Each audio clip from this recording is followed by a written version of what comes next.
जय हिंद साथियों, आपका बहुत बहुत स्वागत है एसएससी 77 के यूट्यूब चैनल पर। साथियों, आप हमारे साथ सीजीपीएससी सीजी व्यापम एग्जाम में आने वाले मोस्ट इंपॉर्टेंट क्वेश्चन की सीरीज 3 देख रहे हैं और आपके एग्जाम में यहीं से प्रश्न आएंगे इंडियन कॉन्स्टिट्यूशन के। ये उसकी क्लास 3 है। आपने क्लास 2 नहीं देखा है, क्लास 1 नहीं देखा है, उसे भी जरूर देख लीजिए। साथियों, कॉन्स्टिट्यूशन के इसमें मोस्ट इंपॉर्टेंट एक्सपेक्टेड क्वेश्चन हमने लिए हैं जो सीजीपीएससी एग्जाम और ऑल कॉम्पिटेटिव एग्जाम के लिए काम आने वाले हैं। आप इतनी सारी भर्ती परीक्षाओं में बैठ रहे हैं तो इस क्लास को जोरदार तरीके से अपने दोस्तों में एक बार शेयर कीजिए। सीजी व्यापम वाले, उत्तर प्रदेश पुलिस वाले, UPPSC, RO ARO, most important MCQ हैं। प्रश्नों की साथियों क्वालिटी देखेंगे तो आपको लगेगा कि हाँ बेहतरीन सेशन होगा। और आप चलिए, नए हैं साथियों तो पहले प्रश्न से ही सेशन की शुरुआत करते हैं। और हमारे चैनल पे साथियों लाइव ईएमआरएस के बैच भी चलाए जा रहे हैं तो उन्हें भी आप जरूर देखिएगा। चलिए, पहले प्रश्न का उत्तर आप दीजिए और बताइए साथियों कि भारतीय संविधान के मौलिक कर्तव्य किस देश के संविधान से लिए गए हैं, ये आपको बताना है। साथियों, संयुक्त राज्य अमेरिका। अब संयुक्त राज्य अमेरिका से आप क्या क्या ले लेंगे? संयुक्त राज्य अमेरिका से एक बार तो आप क्या ले चुके थे, एक बार तो आप मौलिक अधिकार तो यहाँ से ले ही चुके हैं। अब जब मौलिक अधिकार आपने यहाँ से प्राप्त कर लिया है तो भाई बाकी आसानी से छोड़िए। क्या यूनाइटेड किंगडम से लेंगे? तो भारत की जो संसदात्मक व्यवस्था है, आप जानते हैं साथियों कि जो संसदात्मक व्यवस्था है ये ब्रिटेन से ही ली गई है। सोवियत रूस से हमने राज्य के नीति जो ये मौलिक कर्तव्य ही तो लिए हैं। रसिया से हमने मौलिक कर्तव्य लिया है कि भाई हमारा ये कर्तव्य होगा कि हम सरकारी संपत्तियों की सुरक्षा करें, पर्यावरण को बचाए रखें। इन चीज़ों को आपको याद रखना है। आप जानते हैं कि हमारे संविधान में समवर्ती सूची कहाँ से ली गई है? ये कई बार एग्जाम में पूछा जाता है। तो ये वही समवर्ती सूची की बात हो रही है जो ऑस्ट्रेलिया से ली गई है। ये आपका यहाँ पर दिया गया है। तो इस प्रश्न का जो सही उत्तर हो जाएगा ऑप्शन सी आपका इस प्रश्न का सही उत्तर है कि भारतीय संविधान के मौलिक कर्तव्य किस देश से लिए गए हैं। तो ये हमारे जो है यूएसएसआर से लिए गए हैं। ये आप याद रखिएगा, ठीक है। तो ये रसिया का ही पुराना वाला नाम है, इन्हें आपको याद रखना है। यूएसएसआर से मौलिक कर्तव्य हमारे भारतीय संविधान में लिए गए हैं। हमारे भारतीय संविधान को कहा क्या जाता है, आपसे प्रश्न पूछा जाए तो उधार का थैला कहा जाता है। साथियों, मूल संविधान में कर्तव्यों के संबंध में जो है मूल संविधान में कर्तव्यों से संबंधित प्रावधानों को भारत के संविधान में किस समिति ने जोड़ने की सिफारिश की थी? अब ये कई बार एग्जाम में आता है कि एक समिति का नाम आप देखते हैं यहाँ बलवंत राय मेहता, दूसरा है सरदार स्वर्ण सिंह समिति, तीसरा है ठक्कर आयोग और चौथा है के कस्तूरी रंगराजन समिति। ये चारों समितियों से आपको फैमिलियर होना पड़ेगा साथियों, क्योंकि ये एग्जाम में आने वाले हैं। फैमिलियर आपको होना चाहिए। क्यों होना चाहिए? क्योंकि बलवंत राय मेहता समिति का संबंध आप जानते हैं कि पंचायत की त्रिस्तरीय पंचायती राज व्यवस्था की जो देन है ये इन्हीं की समिति पर जो है हमारे भारतीय संविधान में आप जानते हैं 73वां संविधान संशोधन आप देखते हैं। साथियों, जो ऑप्शन बी में दिया गया है सरदार स्वर्ण सिंह, तो सरदार स्वर्ण सिंह वही है साथियों जिनके कहने पर जिन समिति के ये अध्यक्ष थे। कौन थे भैया? तो सरदार स्वर्ण सिंह समिति की अनुशंसा पर हमारे संविधान में मूल कर्तव्यों को जोड़ा गया। अच्छा, कहाँ जोड़ा गया? तो एक अनुच्छेद आप कई बार देखते हैं, अनुच्छेद 51 का में हमारे संविधान में सरदार स्वर्ण सिंह समिति की अनुशंसा पर ऑप्शन बी आप यहाँ देख रहे हैं मौलिक कर्तव्य जोड़े गए। अगला प्रश्न मोस्ट इंपोर्टेंट है और इस प्रश्न का उत्तर आप देख रहे हैं साथियों। ऑप्शन में दिया गया है के कस्तूरी रंगन। आप अपने चैनल पे देख रहे होंगे साथियों NEP 2020, जहाँ पर आप जो है साथियों देखते हैं ये जो NEP 2020 है इसी की चर्चा यहाँ पर की जा रही है। साथियों, ये इसका फुल फॉर्म जो हो जाता है नेशनल एजुकेशन पॉलिसी, इसे आप याद रखिएगा। ये नेशनल एजुकेशन पॉलिसी की बात यहाँ पर आपसे हो रही है, ठीक है। तो ये जो नेशनल एजुकेशन पॉलिसी है इसको के कस्तूरी रंगन समिति के द्वारा लाया गया था। अच्छा, ये के कस्तूरी रंगन है कौन भाई साहब? तो के कस्तूरी रंगन जी जो हैं ये हैं कौन? तो ये हैं साथियों हमारे इसरो के पूर्व अध्यक्ष भी ये रह चुके हैं। इन्हें आप याद रखिएगा, ठीक है। इसरो को मतलब इंडियन स्पेस रिसर्च ऑर्गेनाइजेशन, इसे भी आपको याद रखना है। थोड़ा सा हम पेन के कलर को साथियों चेंज कर लेते हैं और अब आपको व्हाइट में आनंद लाने की कोशिश करते हैं। आप यहाँ पर देख रहे हैं साथियों। अगले प्रश्न में देखिए, भारतीय संविधान का मनु किसे कहा जाता है। हम आपको साथियों बताएंगे चंद्रयान के भी बारे में। बिल्कुल हेडेक न लें, सब कुछ आपको मिलेगा जो है आपकी परीक्षा में आने वाला।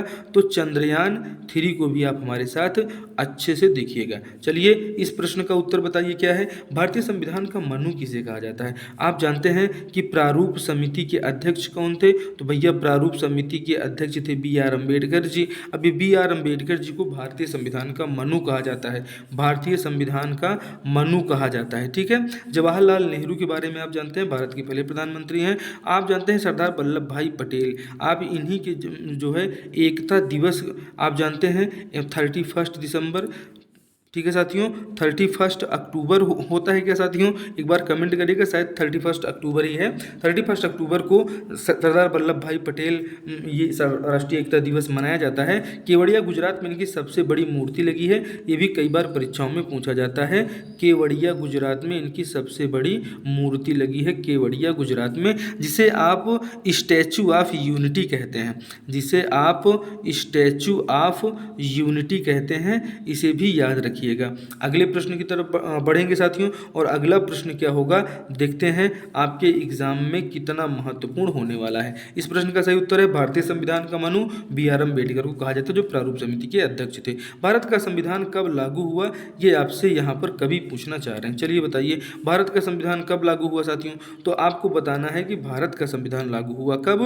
तो यहाँ पर दिया गया है कि 26 जनवरी 1950 की तारीख आप देख रहे हैं। ये वही तारीख है जिस दिन हम लोग क्या करते हैं साथियों, इस दिन हम लोग गणतंत्र दिवस के रूप में इसी को तो मनाते हैं, गणतंत्र दिवस, ठीक है। और इसी दिन हमारा संविधान लागू हुआ, ठीक है साथियों। 26 जनवरी 1950 गोल्डन कलर में लिखी हुआ है, ये प्यारी प्यारी सी लाइन, इसे जरूर याद रखिएगा साथियों। ये सभी तारीखें 26 नवंबर 1949 को हमारे संविधान में 16 अनुच्छेदों को लागू किया गया था। इसे भी आप याद रखिएगा, 16 अनुच्छेद लागू हुए थे। 26 जनवरी 1950 को हमारे देश में संविधान लागू हुआ था साथियों। 24 जनवरी वो तारीख है जिस दिन आप जानते हैं कि जनगण मन हमारा जो राष्ट्रगान है, क्या है हमारा जो राष्ट्रगान है जनगण मन, इसको जो है साथियों लागू किया गया था। जनगण मन को आप जानते हैं अच्छी तरीके से, तारीख अब याद रख लेना 24 जनवरी। 15 अगस्त 1947 साथियों ये वो तारीख है, ये हमारे आज़ादी का दिन है। जब कोई व्यक्ति आज़ाद होता है तो बहुत ही अच्छा महसूस करता है। और ये आज़ादी आप देख पा रहे हो कि संविधान कब लागू हुआ, ये 15 अगस्त 1947 आप देख रहे हैं, ये हमें आज़ादी मिली थी। और संविधान 26 जनवरी 1950, ऑप्शन बी आपका पूरी तरह से सही हो जाएगा। अगला प्रश्न देखिएगा, इस प्रश्न का सही उत्तर भी चेक करते चलिएगा और देखिएगा, संसदीय शासन में वास्तविक कार्यपालिका शक्ति किसके पास होती है, ये आपसे कभी पूछना चाह रहे हैं। संसदीय, आप जानते हैं कि संसदात्मक जो व्यवस्था है, संसदीय शासन यहाँ पर दिया गया है, संसदीय शासन। अभी जो संसदीय शासन होता है साथियों, ये संसदीय शासन में कार्यपालिका शक्ति क्या संसद के पास होती है, प्रधानमंत्री के पास, राष्ट्रपति के पास या नौकरशाही के पास। तो साथियों इसमें जो हमारी मेन शक्ति है, मेन शक्ति हमारे प्रधानमंत्री जी के हाथों में होती है। इसे आप याद रखिएगा, प्रधानमंत्री जी के हाथों में मुख्य पावर होता है। तो ये संसदीय शासन में वास्तविक कार्यपालिका शक्ति किसके पास होती है, प्रधानमंत्री के पास। अच्छा, राष्ट्रपति के पास क्या होती है, तो आप देख लीजिए कि राष्ट्रपति क्या है, ये नाम मात्र की, ठीक है, इनको नाम मात्र का, और इनकी जो पदवी है साथियों, इनकी जो स्थिति एग्जाम में पूछा जाता है वो ब्रिटेन के राजा के समान है। ब्रिटेन के राजा की जब बात आ जाती है तो आप यहाँ के जो है प्रधानमंत्री के बारे में अच्छे से जानते हैं, ऋषि सुनक वहाँ के भी प्रधानमंत्री हैं, जो एक भारतवंशी प्रधानमंत्री हैं। हमारे ऋषि सुनक कहाँ के हैं, तो ब्रिटेन के प्रधानमंत्री हैं। और हमारे राष्ट्रपति की स्थिति बिल्कुल उनके जैसी होती है। नौकरशाही आप जान ही रहे हैं, नौकरशाही आप जो है उसी की तैयारी में लगे हुए हैं। संसदीय शासन में वास्तविक कार्यपालिका शक्ति प्रधानमंत्री के पास होती है। संसद की कार्यवाही सूची में प्रथम विषय क्या होता है, ये आपसे पूछ लिया जाए। संसद की कार्यवाही होती, कभी कभी आप जो टीवी पर देखते हैं, लोकसभा टीवी पर कभी देखिए, कभी आप देखिए राज्यसभा वाले टीवी पर देख लीजिए। तो जब आप यहाँ पर देखेंगे लोकसभा या राज्यसभा टीवी पर, तो ये चीज़ें आपको दिखाई दे जाएंगी। क्या दिखेगा? शून्यकाल, प्रश्नकाल, स्थगन प्रस्ताव, ध्यानाकर्षण। तो साथियों, संसद की कार्यवाही सूची में जो प्रथम विषय होता है, सबसे पहले तो क्वेश्चन मार्क लगाओ बेटा। सबसे पहले क्वेश्चन मार्क लगाओ, बताओ ये काम तुमने किया कि नहीं किया। तो ऑप्शन बी में जो दिया गया है इसे याद रखिएगा कि प्रश्नकाल संसद की कार्यवाही सूची में प्रथम विषय होता है। ऑप्शन बी आपका बिल्कुल सही हो जाएगा। संसद के 3 अंग होते हैं ना, संसद के 3 अंग होते हैं। कौन कौन से भैया? तो एक कौन होता है? एक राष्ट्रपति हो गए, एक आपका हो गया लोकसभा और दूसरा हो गया आपका राज्यसभा। इन्हें भी याद रखिएगा साथियों। राज्यसभा को जो है उच्च सदन कहते हैं या अपर हाउस, और इसको लोअर हाउस कहते हैं, मतलब निम्न सदन कहते हैं। निम्न सदन राज्यसभा को कहेंगे, जो है ये राज्यसभा को उच्च सदन और लोकसभा को निम्न सदन कहेंगे। इन्हें आप याद रखिएगा। आगे बढ़ेंगे, अगला प्रश्न मोस्ट इंपॉर्टेंट है। संसद के संयुक्त अधिवेशन को कौन संबोधित करता है? अब ये सबसे पहले तो यहाँ पर आपसे बात की जा रही है किसके, कि हमारी जो संसद है, हमारी संसद का क्या होता है? एक संयुक्त अधिवेशन होता है। क्यों होता है भाई संयुक्त अधिवेशन? जब दोनों हमारी जो लोकसभा है और राज्यसभा है, इनमें हो गया मतभेद, बात सुलझ नहीं रही है। जब बात नहीं सुलझेगी तो संयुक्त अधिवेशन कौन बुला सकता है? क्या राष्ट्रपति बुला सकते हैं, उपराष्ट्रपति, लोकसभा अध्यक्ष, प्रधानमंत्री? तो संसद का जो संयुक्त अधिवेशन है, जब दोनों सभाओं में मतभेद हो जाता है साथियों, कभी यहाँ से आपसे पूछ रहे हैं कि इनको संबोधित कौन करेगा, संसद के दोनों सदनों को संबोधित कौन करता है, ये प्रश्न का उत्तर आपको देना है। बताइए साथियों। तो इसको जो संबोधित करेगा साथियों, ऑप्शन ए आपका दिया गया है, राष्ट्रपति, बिल्कुल सही हो जाएगा। आगे बढ़ेंगे। संसद के संयुक्त अधिवेशन की अध्यक्षता कौन करता है? अब ये भी कई बार एग्जाम में जो है आ जाता है कि भाई ठीक है आपने वो तो बता दिया, चलिए इसको बता दीजिए कि संयुक्त अधिवेशन की अध्यक्षता कौन करता है? क्या राष्ट्रपति महोदय करेंगे, क्या उपराष्ट्रपति करेंगे, क्या लोकसभा अध्यक्ष करेंगे, या प्रधानमंत्री करेंगे? तो भाई जब संसद का संयुक्त अधिवेशन है तो इसकी जो अध्यक्षता करता है, ये कौन करता है? तो ये हमारा लोकसभा वाला जो अध्यक्ष है, ये लोकसभा के अध्यक्ष करते हैं। इन्हें आप याद रखिएगा। ऑप्शन सी आपका इसमें सही हो जाएगा। क्या राष्ट्रपति या उपराष्ट्रपति संयुक्त अधिवेशन की अध्यक्षता कर सकते हैं? तो कभी नहीं, सपने में भी नहीं, सोचे नहीं साथियों, जो सपने में भी नहीं।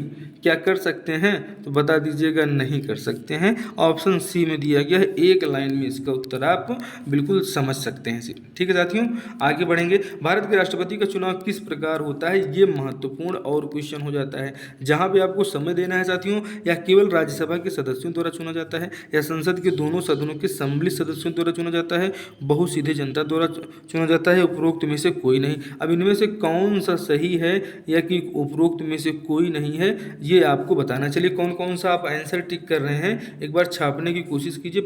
प्रश्न को एक बार आपको फिर से पढ़ लेना चाहिए। प्रश्नों को अगर आपने साथियों पढ़ लिया हो तो इस प्रश्न का सही उत्तर हो जाएगा कि इसमें से कोई भी सही नहीं है। अब कुछ लोग ए पे दिमाग गया, कुछ लोग का बी पे गया, कुछ लोग का सी पे गया, पता चला कोई सही ही नहीं है। तो इसे आप ध्यान रखिएगा। राष्ट्रपति, भारत के राष्ट्रपति का चुनाव किस प्रकार होता है? इनमें जो दिया गया है ऑप्शन, इनमें से कोई प्रकार आप नहीं देख पाते हैं। ठीक है साथियों, आगे बढ़ेंगे। प्रश्न मजेदार लग रहे हैं कि नहीं लग रहे हैं, कि जो है अनुपातिक प्रतिनिधित्व प्रणाली आप देखते हैं, निर्वाचित सदस्य हमारे उसमें भाग लेते हैं।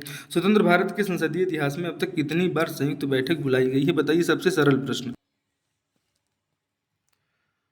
साथियों, आशा है कि ऐसे प्रश्नों से आप कई बार रूबरू हुए होंगे और ऐसे प्रश्न आपकी परीक्षा में पूछे जाते हैं। तो स्वतंत्र भारत के संसदीय इतिहास में अब तक कितनी बार संयुक्त बैठक बुलाई गई है? एक्चुअली में यहाँ पे कभी ये आपसे जो है पूछना चाह रहे हैं संयुक्त बैठक के बारे में।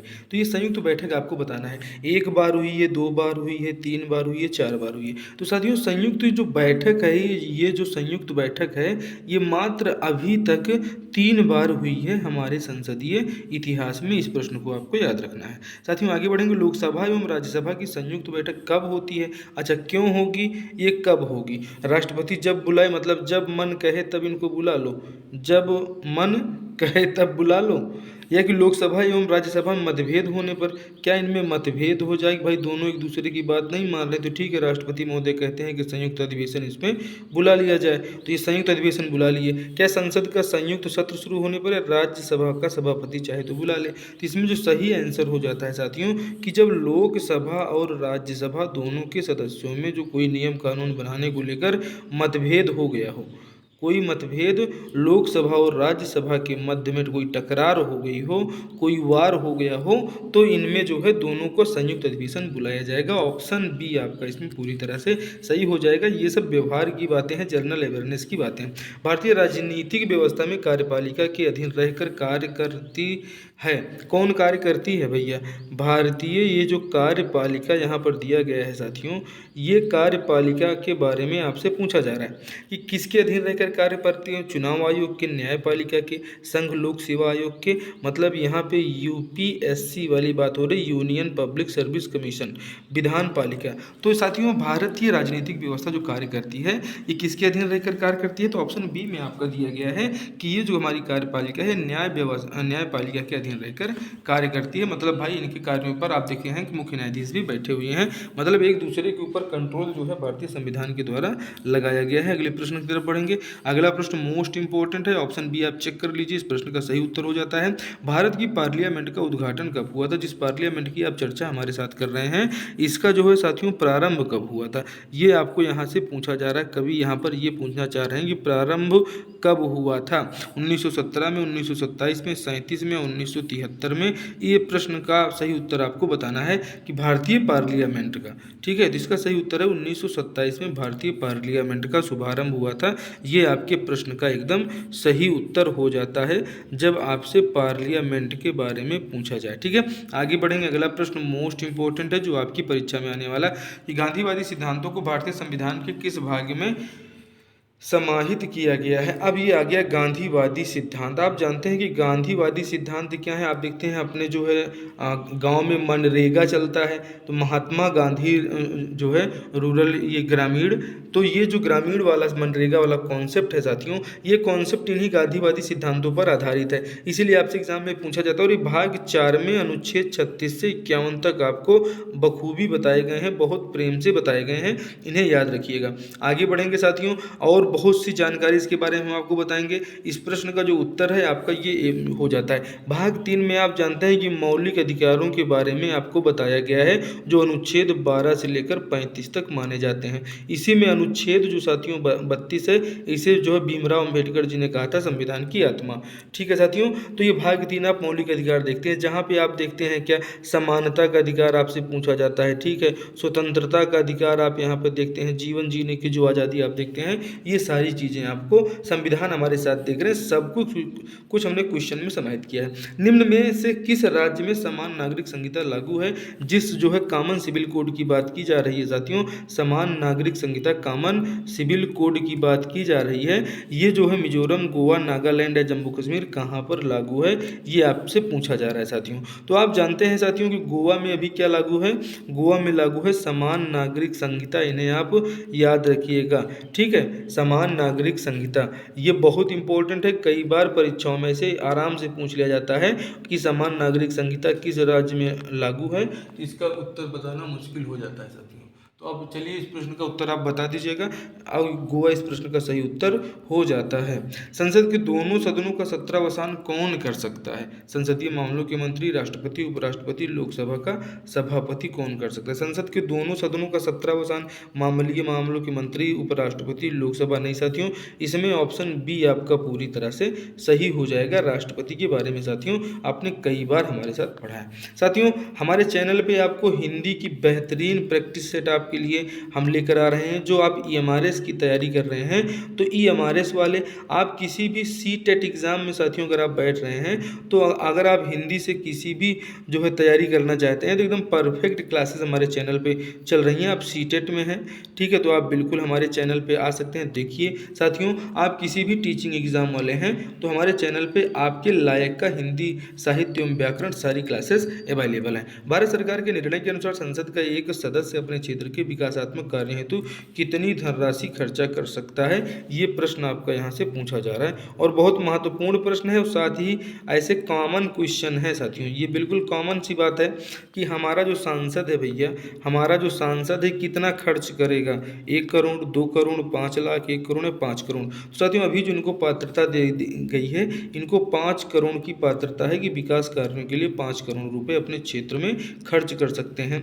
ठीक है, आगे बढ़ेंगे और ऑप्शन डी आपका इसमें सही हो जाएगा। संसद के किन सदस्यों गैर सरकारी सदस्य कहा जाता है? संसद में बहुत सारे सदस्य देखते हैं, लोकसभा में पूरा एक दल बैठा हुआ रहता है, एक दल क्या भारत के सभी दल बैठे रहते हैं। अब इसमें गैर सरकारी सदस्य कौन है? विरोधी दल के सांसद हैं, निर्दलीय सांसद हैं, मामले के मंत्री के अलावा प्रत्येक सांसद को, या इनमें से कोई नहीं, ये आपको बताना है। तो साथियों मंत्री के अलावा अनेक प्रत्येक सांसद जो होते हैं उनको गैर सरकारी सदस्य कहा जाता है। जैसे आप देखते हैं कि अभी आपके रक्षा मंत्री कौन है, ठीक है साथियों, अभी आपके गृह मंत्री कौन है, अगर आपसे पूछ लिया जाए कि आपके गृह कौन है, रक्षा कौन है, आपके विदेश मंत्री कौन है, ठीक है साथियों, ये आपका पूछ लिया जाए। तो ये जो मंत्री के अलावा जो मंत्री लोग हैं, गृह मंत्री हैं आपका, आप जानते हैं राजनाथ सिंह जी को अच्छे से जानते हैं, ठीक है, ये हमारे रक्षा मंत्री हो जाते हैं। गृह मंत्री आप अमित शाह जी को जानते हैं, ठीक है। मोस्ट इंपॉर्टेंट सेशन है और विदेश मंत्री कौन है ये कमेंट करके आपको जरूर बताना चाहिए, ठीक है साथियों।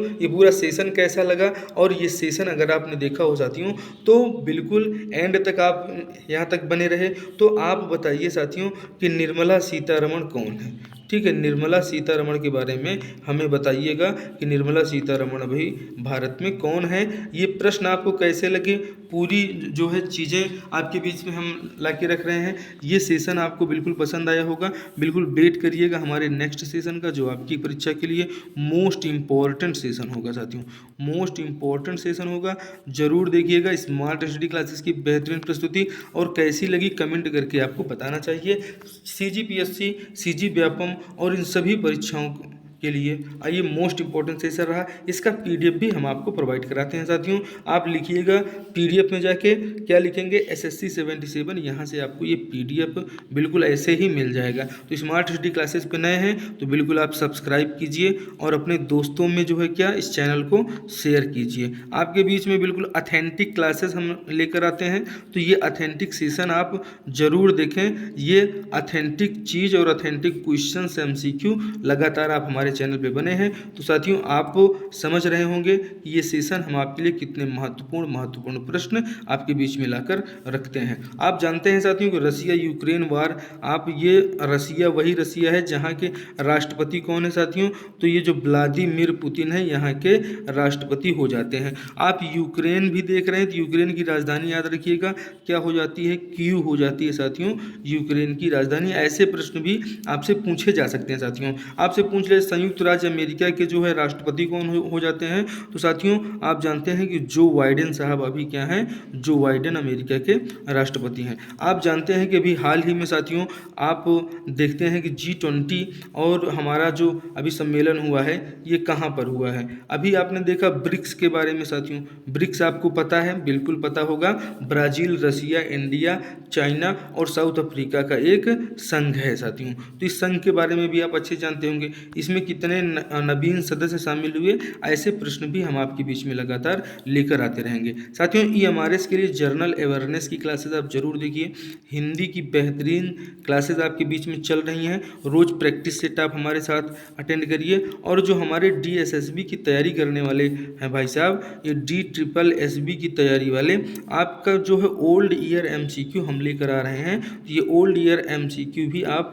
जरूर देखें साथियों। हमारे चैनल पे आपके लिए सब कुछ उपलब्ध है, एक बार आइए और फिर मिलते हैं आपसे अगले सेशन में। ऐसे ही प्रश्न आएंगे, आप बिल्कुल लगातार सीरीज में बने रहिएगा। सीरीज 4 में हम मिलेंगे, आप और वेट करिएगा, कमेंट करके बताइएगा क्लास कैसी लगी। जय हिंद, जय भारत।